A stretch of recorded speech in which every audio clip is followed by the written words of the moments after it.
Sudanese President Omar al-Bashir is the only sitting head of state to be wanted by the International Criminal Court on charges of war crimes. We joined the leader to discuss this, the changing face of terrorism, relations with the West and the upcoming general elections. Welcome to the global conversation and our exclusive interview with the Sudanese President Omar al-Bashir. President, welcome. Welcome to Khartoum. I'm very happy to talk to Euroninews.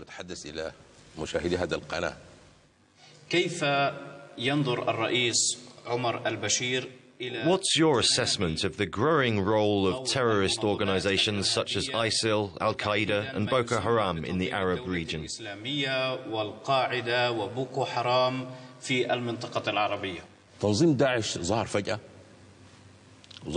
ISIL suddenly came out of nowhere with a strength and a force usually only states can acquire. For example, unlike small militias, the group has armoured vehicles. It leads us to wonder where their resources came from. Who is backing such organizations?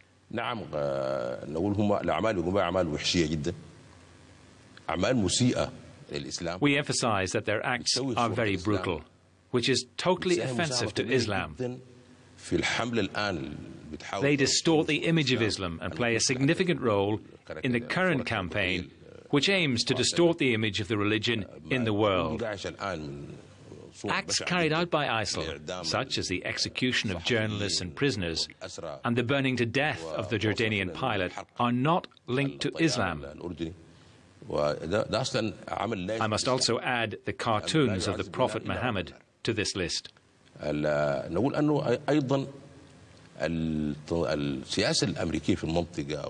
say that US policies in the region and America's support of Israel are some of the main reasons why people join these organizations.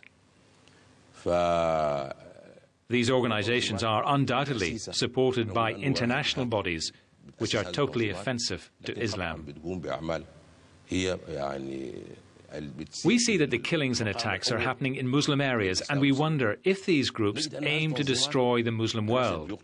Do they want to divide Muslim countries?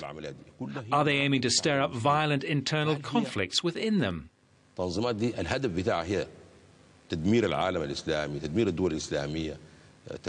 Looking at the other side of things, there are some young people who join these organizations because they have genuine affiliations, and they are totally convinced by the objectives of such groups.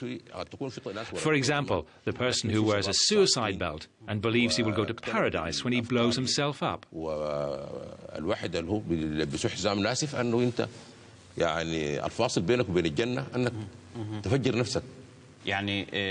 So, do you think the CIA is somehow supporting these organizations? I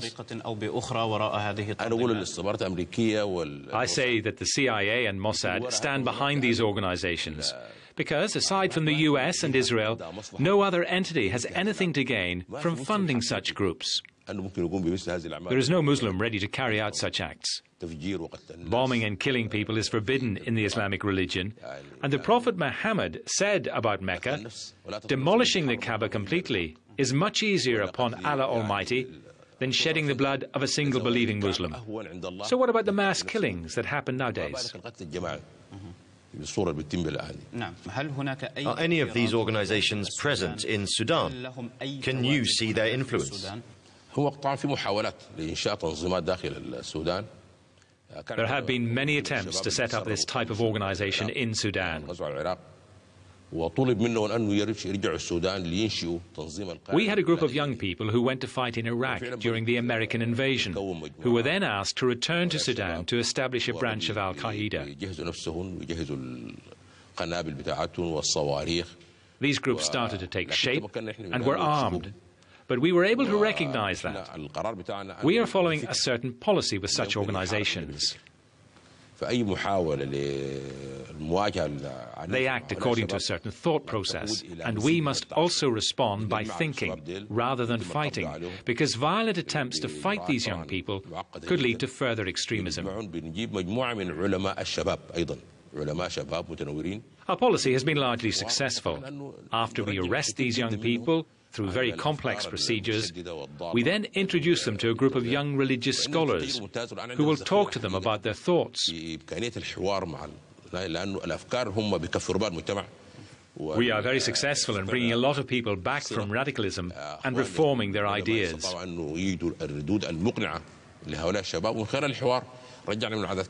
What's the main piece of advice you'd give to the international community in dealing with the issue of terrorism? Taking a look at the policies of the US and the country's boundless support of Israel, as well as the Israeli policy against the Palestinians, these are the most important reasons why young people are joining such organizations. Because of Israeli aggression against holy sites, specifically the Al-Aqsa Mosque. Israel's Judaization of Jerusalem and the expulsion of Palestinians from their homes, plus what happened in Gaza, all of these actions serve to anger Muslim youths. Do you still support the secession of South Sudan from the north?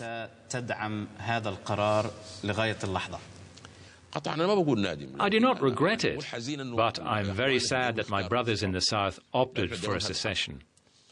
And I was also sad when there was more fighting in the region, but I expected this. But I would like to say that prior to the 2011 referendum on independence, Salva Kiir, the president of South Sudan, announced from the United States that the Sudan People's Liberation Movement supported the separation. He announced the separation in Washington rather than in Juba or Khartoum, which means some parties in the US supported the secession.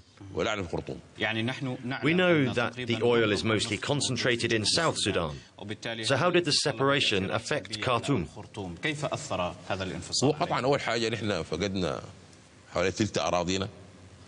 We've lost around a third of our territory and a third of our population, and this affects the state.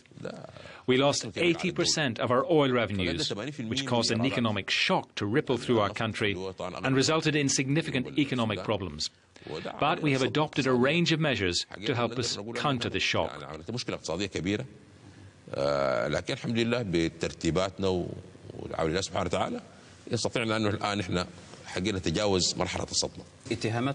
You've been accused of involvement in war crimes and genocide in Darfur. How do you respond to these allegations?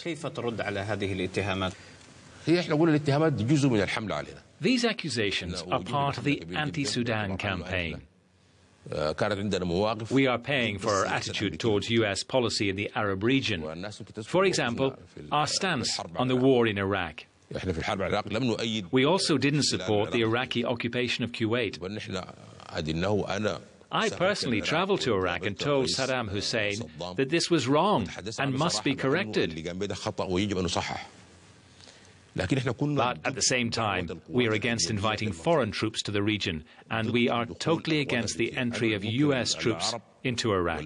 There ought to have been an Arab solution. And we are also against the Israeli policies in the region. We fully support the Palestinian people in their resistance to the Israeli occupation. Such attitudes have created hostilities with these countries, which in turn led to support for South Sudan and inciting citizens and the Sudan People's Liberation Movement in the south to secede. It also meant Sudan was put on a list of states which are alleged to support terrorism. In the same context, we know that the US security institutions, such as the CIA and the FBI, confirm that Sudan does not support any terrorist groups, even though they put us on that list. Then what happened in Darfur? There has been no ethnic cleansing. I have already said that this is a mere allegation. Anyone who has visited Darfur found that most of the rulers, government officials, police and armed forces are originally from the tribes concerned by the accusations. These tribes are stable and their members have a high level of education. So they are working in positions of responsibility. So it would be illogical to kill them. How are they being killed by us? So how was the International Criminal Court able to build a case against you if the situation is as you've just explained?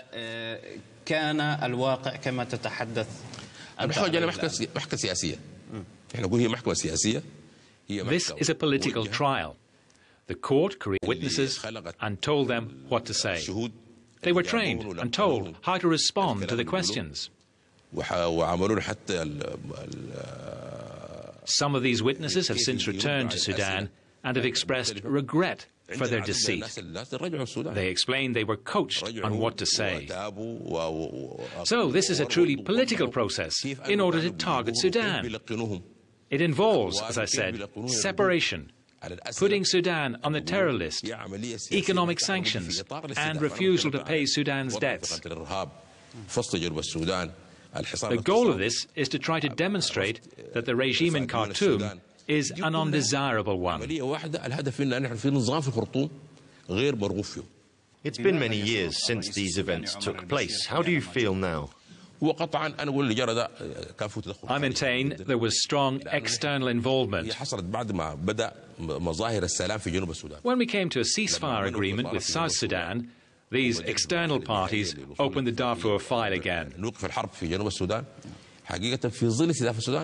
And Darfur has a negative impact on Sudan, politically, economically, and socially. Do you think the page has been turned, or is the case still open?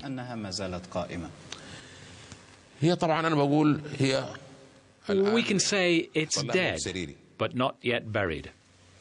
Our demand was for the Security Council not to transfer the case to the International Criminal Court, the ICC, because it's not representative of the United Nations. The other thing is that the African Union has taken the decision to ask the Security Council to withdraw the case from the International Criminal Court, which served to transfer it back into the hands of the Security Council.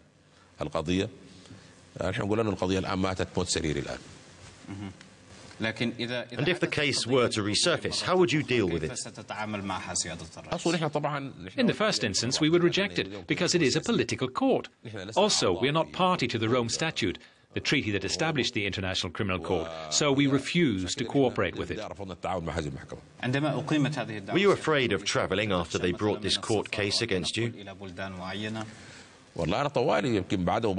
Since they labelled me a wanted person, I have travelled to Doha, parts of China, and have made many journeys within Africa too. I didn't have any problems.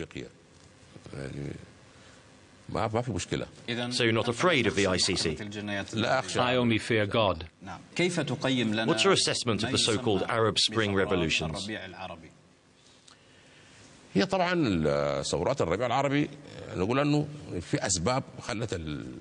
The Arab Spring revolutions came into being when people moved and worked to change the existing systems.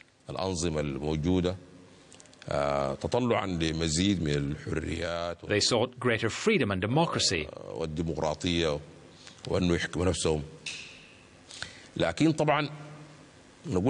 then these people raised their demands, which created a state of flux.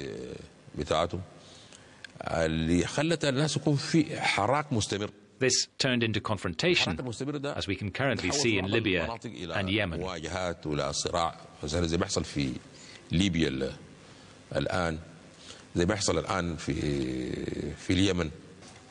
you worry that there could be a similar Arab Spring here in Sudan?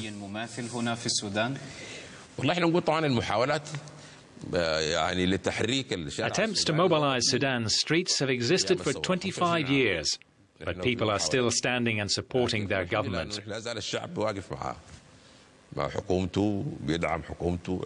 We insisted on having free and fair elections in 2010, with an agreement to bring all political forces together under international and regional observation.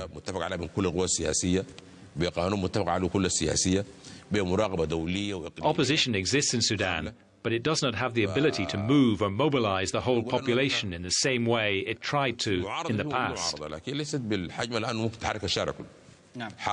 How did American sanctions affect Sudan?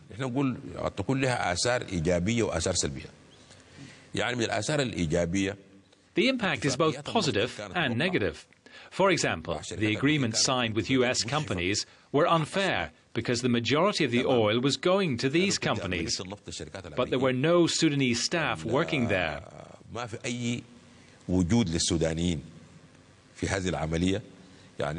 We also had no idea about the size of the oil reserves in our country, nor the quality of the oil, nor the price we were paying for extraction. However, when the Americans left Sudan and the Chinese arrived here, we got very big concessions in terms of production. We now get 80% of the oil, while 20% is allocated to the companies.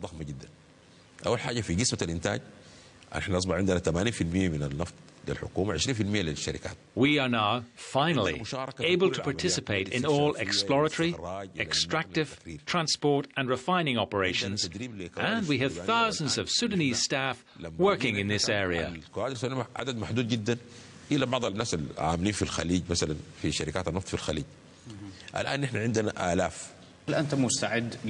Are you ready to restore relations with the United States?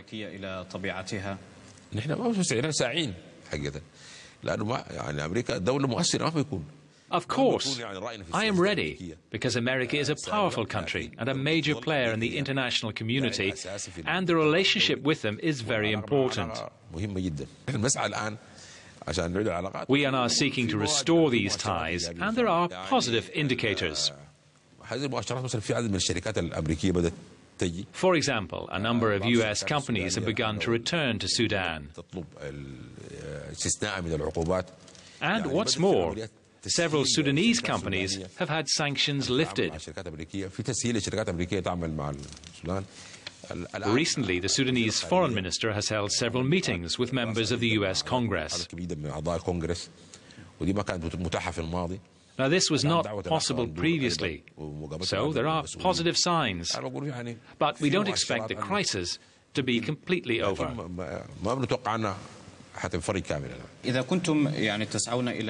what about relations with Europe?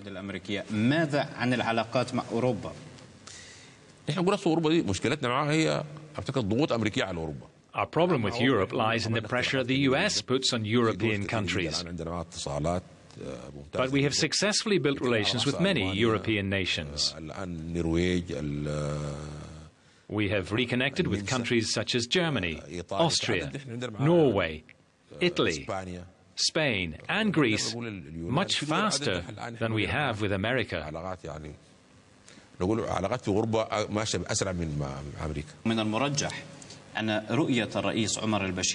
Can we expect your political vision to change in line with what is happening in the region as a whole?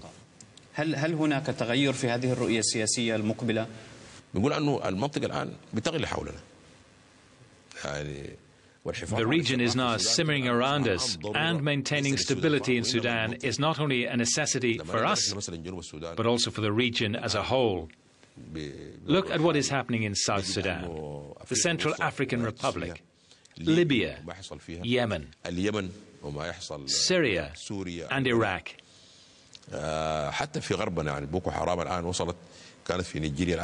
And from the west, there is the Boko Haram movement, which is now present in Nigeria, Cameroon, and Chad.